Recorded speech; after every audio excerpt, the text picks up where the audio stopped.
ರಾಜ್ಯದಲ್ಲಿ ಮಳೆಯ ಅನಾಹುತಗಳು ದಿನೇ ದಿನೇ ರಾಜ್ಯದ ಹಲವಾರು ಪ್ರದೇಶಗಳಲ್ಲಿ ವಿಶೇಷವಾಗಿ ಮನೆಗಳ ಕುಸಿತ ಆಗ್ತಾ ಇರತಕ್ಕಂಥದ್ದನ್ನು ಕಾಣ್ತಾ ಇದ್ದೇವೆ.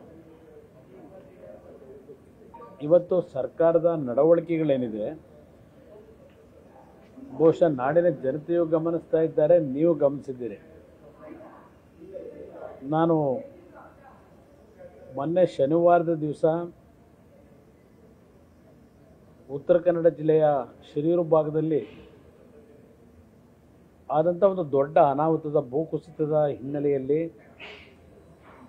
ಯಾರೂ ಅದನ್ನು ಗಂಭೀರವಾಗಿ ಪರಿಗಣಿಸದೇ ಇರತಕ್ಕಂಥದ್ದನ್ನು ಗಮನಿಸಿ ಸ್ಥಳಕ್ಕೆ ಭೇಟಿ ಕೊಡ್ತಕ್ಕಂಥ ನಿರ್ಧಾರ ಮಾಡಿ ದೆಹಲಿಯಿಂದ ಹೋದಂಥದ್ದೇನಿದೆ, ಆ ಸಂದರ್ಭದಲ್ಲಿ ಸರ್ಕಾರದ ಜವಾಬ್ದಾರಿಯುತವಾದಂಥ ಒಬ್ಬ ಉಪಮುಖ್ಯಮಂತ್ರಿಯ ಹೇಳಿಕೆಗಳೇನಿದೆ, ಏನು ಕುಮಾರಸ್ವಾಮಿ ಬಂದು ಏನು ಮಾಡಿಬಿಡ್ತಾನೆ, ಇಲ್ಲಿ ಶೋ ಮಾಡೋಕ್ಕೆ ಬಂದಿದ್ದಾನೆ, ಬರೋದಾಗಿದ್ದರೆ ಮಿಲಿಟ್ರಿ ಕರ್ಕೊಂಬರ್ಬೇಕಾಗಿತ್ತು ಸೈನಿಕರನ್ನ, ಇದೆಲ್ಲ ಹೇಳಿದ್ದಾರೆ. ಈಗ ಮಿಲಿಟ್ರಿಯ ಸೈನಿಕರು ಸಹ ಹೋಗಿ ಅಲ್ಲಿ ಯಾವೊಂದು ಕಾರ್ಯಾಚರಣೆಯನ್ನು ಪ್ರಾರಂಭ ಮಾಡಿದ್ದಾರೆ, ರಾಜ್ಯ ಸರ್ಕಾರಕ್ಕೆ ಬೆಂಬಲ ಕೊಟ್ಟು. ಶಿವಕುಮಾರ್ ಅವರ ಅಪೇಕ್ಷೆ ಮೇರೆಗೆ ಇವತ್ತು ನಮ್ಮ ಸೈನಿಕರು ಅಲ್ಲಿಯ ಸಮಸ್ಯೆಗಳನ್ನು ನೋಡಿ ಬೆಳಗಾವಿಯಿಂದ ತಕ್ಷಣಕ್ಕೆ ಕೇಂದ್ರ ಸರ್ಕಾರದ ಸೂಚನೆ ಮೇರೆಗೆ ಡೆಪ್ಯೂಟ್ ಮಾಡಿದ್ದಾರೆ. ನಾನು ಹೋದ ನಂತರ ಮುಖ್ಯಮಂತ್ರಿಗಳು ಹೋದರು, ಅವರ ಜೊತೆಯಲ್ಲಿ 3-4 ಜನ ಮಂತ್ರಿಗಳು ಹೋಗಿದ್ದಾರೆ. ಹಾಗಿದ್ರೆ ಅವರೇನು ಮಾಡ್ಲಿಕ್ಕೆ ಹೋಗಿದ್ರು ಅಂತಕ್ಕಂಥ ಹೇಳಬೇಕಲ್ಲ ಉಪಮುಖ್ಯಮಂತ್ರಿ. ಇವತ್ತೊಂದು ಹೇಳಿಕೆ ಕೊಟ್ಟಿದ್ದಾರೆ, ಮತ್ತೆ ಗಮನಿಸಿದ್ದೇನೆ. ನಾನು ಕುಮಾರಸ್ವಾಮಿ ಅವರಿಗೆ ಉತ್ತರ ಕೊಡೋದಿಲ್ಲ, ಅವ್ರನ್ನ ನೆನೆಸ್ಕೊಳ್ಳಿಕ್ಕೆ ಆಗದೇ ಇಲ್ಲ ಅಂತ ಹೇಳಿದ್ದಾರೆ. ಆ ಕೆಲಸ ಮಾಡ್ತಿರೋರು ಅವರು. ಪ್ರತಿಯೊಂದಕ್ಕೂ ನನ್ನ ಒಂದು ರಾಜ್ಯದ ಭೇಟಿಯನ್ನು ಟೀಕೆ ಮಾಡ್ತಕ್ಕಂಥ ಈ ವ್ಯಕ್ತಿ ನಂತರ ನಾನು ಮಾತಾಡಲ್ಲ ಅಂತಾರೆ. ಈ ವ್ಯಕ್ತಿಯಲ್ಲೇ ಒಂದು ರೀತಿಯ ಗೊಂದಲ ಇರತಕ್ಕಂಥ ನಾವು ಕಾಣ್ತಾ ಇದ್ದೇವೆ. ಇವತ್ತು ರಾಜ್ಯದಲ್ಲಿ ಜಲಾಶಯಗಳು ಭರ್ತಿಯಾಗಿ ಸ್ವಲ್ಪ ಈ ಸರ್ಕಾರಕ್ಕೆ ಮುಜುಗರಗಳನ್ನು ತಪ್ಪಿಸ್ಕೊಳ್ಳಿಕ್ಕೆ ಅನುಕೂಲ ಆಗಿದೆ. ಪಾಪ ಈಗ ತಾಯಿ ಚಾಮುಂಡೇಶ್ವರಿಯನ್ನು ನೆನೆಸ್ಕೊಂಡಿದ್ದಾರೆ. ಕಳೆದ ಸರ್ವಪಕ್ಷದ ಸಭೆಯನ್ನು ಕರ್ಕೊಂಡ್ರು, ಆಗಲೂ ಸಹ ನಾನು ಹೋಗಲಿಲ್ಲ ಅಂತ ಟೀಕೆಯನ್ನು ಮಾಡಿದ್ರು. ನಮ್ಮನ್ನು ಸರ್ವಪಕ್ಷದ ಸಭೆ ಕರೆಯೋದಕ್ಕಿಂತ ಮುಂಚೆನೇ ನೀರು ಬಿಟ್ಟಾಗಿದೆ. ನಮ್ಮನ್ನು ಕರೆದು ಮಾತಾಡೋದೇನಿದೆ ಅವರು? ಇದನ್ನು ಹೇಳಿದರೆ ರಾಜಕೀಯ ಅಂತಾರೆ. ಇನ್ನೊಂದು 4 ದಿನ ಸರ್ವಪಕ್ಷದ ಸಭೆ ಕರೆಯೋ ಅವಶ್ಯಕತೆಯೇ ಇರಲಿಲ್ಲ. ನಾನು ಪಕ್ಕದ ತಮಿಳುನಾಡಿನ ಮುಖ್ಯಮಂತ್ರಿಗಳಿಗೆ ಹೇಳ್ತಕ್ಕಂಥದ್ದು ಅಷ್ಟೇ.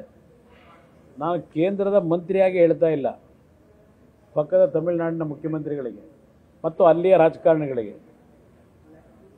ಕಳೆದ ಒಂದು 5-6 ದಿನಗಳಿಂದ ಪ್ರತಿದಿನ ಇವತ್ತು ಸುಮಾರು 7-8 TMC ನೀರು ಇವತ್ತು ಹೋಗ್ತಾ ಇದೆ. KRS ಇಂದ ಇವತ್ತು 5 TMC ನೀರು ಹೋಗ್ತಾ ಇದೆ. ಕಬಿನಿಯಿಂದ ಈಗಾಗಲೇ ಒಂದು ವಾರದಿಂದ ನಿರಂತರವಾಗಿ 5 TMC ನೀರು ಹೋಗಿದೆ ಪ್ರತಿದಿನ. ಜೂನ್ ತಿಂಗಳಿನಲ್ಲಿ, ಜುಲೈ ತಿಂಗಳಿನಲ್ಲಿ ಇವತ್ತು ಯಾವೊಂದು ಕಾವೇರಿಯ ಟ್ರಿಬ್ಯುನಲ್ನಿಂದ ಯಾವ್ಯಾವ ತಿಂಗಳಿಗೆ ಎಷ್ಟು ನೀರನ್ನು ಬಿಡಬೇಕು ಅಂತ ಹೇಳಿ ತೀರ್ಮಾನಗಳಾಗಿತ್ತು, ಬಹುಶಃ ಈ ತಿಂಗಳು ಸಂಪೂರ್ಣವಾಗಿ ತೀರ್ಮಾನ ಇರ್ತಕ್ಕಂಥದ್ದಕ್ಕಿಂತ ಹೆಚ್ಚಿನ ನೀರು ಇವತ್ತು ಹರಿದು ಹೋಗುತ್ತೆ ತಮಿಳುನಾಡಿಗೆ.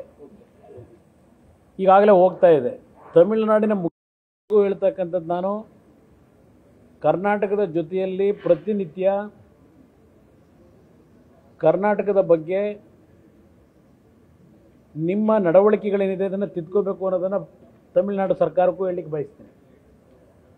ನೀರು ನಿರಂತರವಾಗಿ ಬಂದಾಗ ಎಂದೂ ಸಹ ನಿಮಗೆ ನಾವು ನೀರಿಗೆ, ಅಲ್ಲಿಯ ರೈತರ ಬದುಕಿಗೆ ಯಾವುದೇ ರೀತಿಯ ಸಮಸ್ಯೆಗಳಿಗೆ ನಾವು ವಾತಾವರಣ ನಿರ್ಮಾಣ ಮಾಡಿಲ್ಲ.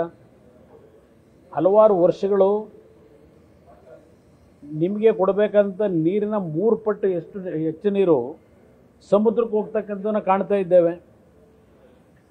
ಇಂಥ ಒಂದು ಸಮುದ್ರಕ್ಕೆ ಹೋಗ್ತಕ್ಕಂಥ ನೀರನ್ನು ಇವತ್ತು ನಾವು ಬಳಕೆ ಮಾಡ್ಕೊಳ್ತಕ್ಕಂಥ ದೃಷ್ಟಿಯಿಂದಲೇ ಎರಡೂ ರಾಜ್ಯಗಳ ರೈತ ಸಮುದಾಯ ಇರ್ಬೋದು, ಕುಡಿಯೋ ನೀರಿನ ಸಮಸ್ಯೆ ಬಳಕೆ ಮಾಡಲಿಕ್ಕೋಸ್ಕರಲೇ ನಾವು ಒಂದು ರಿಸರ್ವಾಯರ್ನ ನಿರ್ಮಾಣ ಮಾಡಬೇಕು ಅಂತಕ್ಕಂಥದ್ದು ಹಲವಾರು ವರ್ಷಗಳಿಂದ ನಡೀತಾ ಇದೆ. ಇದನ್ನು ತಮಿಳುನಾಡಿನ ಸರ್ಕಾರವು ಅರ್ಥ ಮಾಡ್ಕೋಬೇಕಾಗ್ತದೆ ನನ್ನ ಅಭಿಪ್ರಾಯದಲ್ಲಿ. ಅದರಿಂದ ನಮ್ಮ ರಾಜ್ಯ ಸರ್ಕಾರಕ್ಕೆ ನಾನು ಹೇಳ್ತಕ್ಕಂಥದ್ದು, ಚಿಲ್ಲರೆ ರಾಜಕಾರಣ ಮಾಡ್ತಾ ಇರೋರು ನೀವುಗಳು. ನಮ್ಮಿಂದ ಯಾವುದೇ ರೀತಿಯ ಚಿಲ್ಲರೆ ರಾಜಕಾರಣ ನಡೆದಿಲ್ಲ.